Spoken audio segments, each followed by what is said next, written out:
All right, artists, we are starting our Frank Stella inspired sculptures.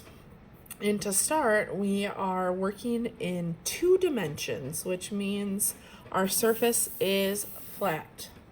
We are going to be using permanent markers. I have a thick one, and then I have a skinny one. It says permanent on it. When we're using them, we want to take care of them because a lot of students will need to use them throughout the year. So I always stick my cap on the back. And then if you can see, that point is really nice and sharp.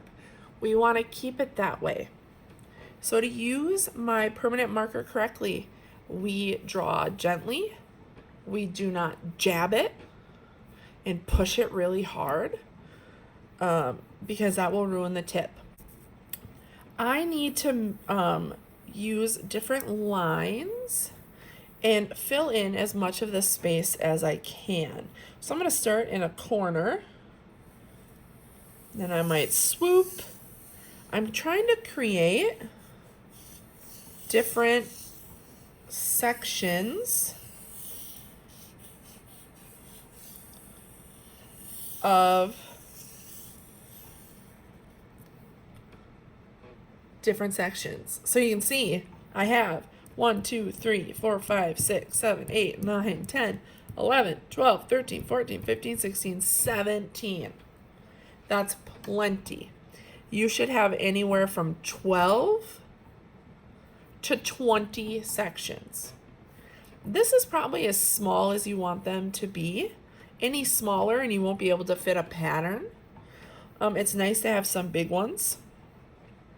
Okay, I'm done with my black Sharpie for now because I have this line that I took for a walk and created these different shapes and pieces.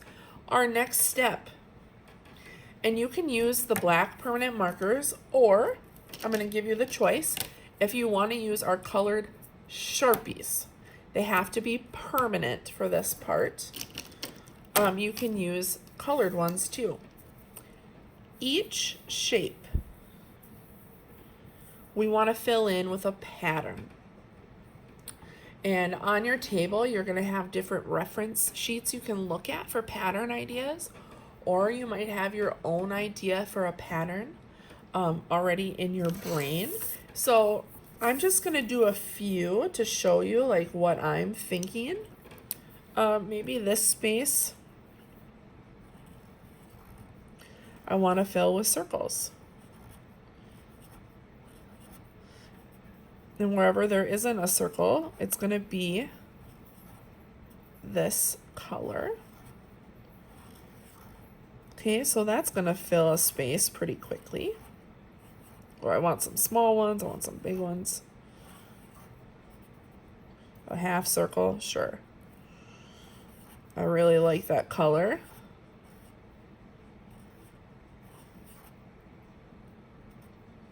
And a half one. Okay, maybe in over here, I want to create a different kind of pattern.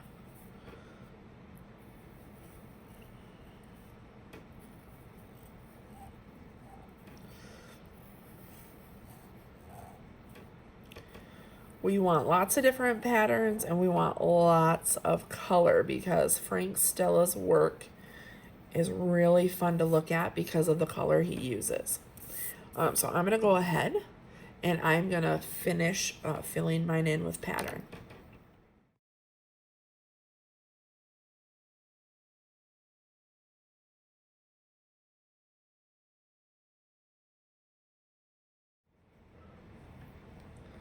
Okay, I have all my patterns.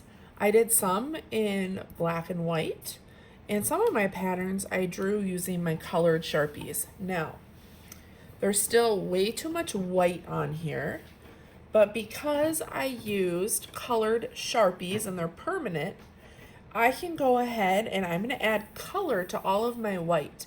And I can use Crayola or I can use Mr. Skechers. Or I can use my Sharpies still, but sometimes with like the Mr. Sketcher, it's going to go a lot faster. Now, if you need to check and test, I would test on the side of your paper, because eventually we're going to cut this out. And then you can start to color in those white spaces. And if I wanted to, this might change the pink a little bit, but I'm okay with that. I'm just going to go right over the top. It just darkened the pink.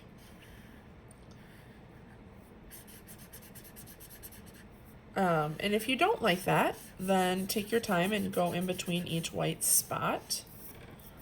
So I love that. It's very colorful. I'm going to go ahead and I'm going to finish coloring this all in.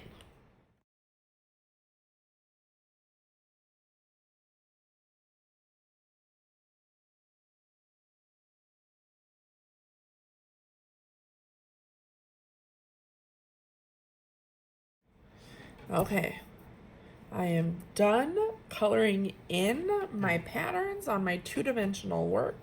You might notice, I was testing things as I was going to see how they would look. This is going to go and get laminated, and when we get it back, we will turn it into a 3D sculpture.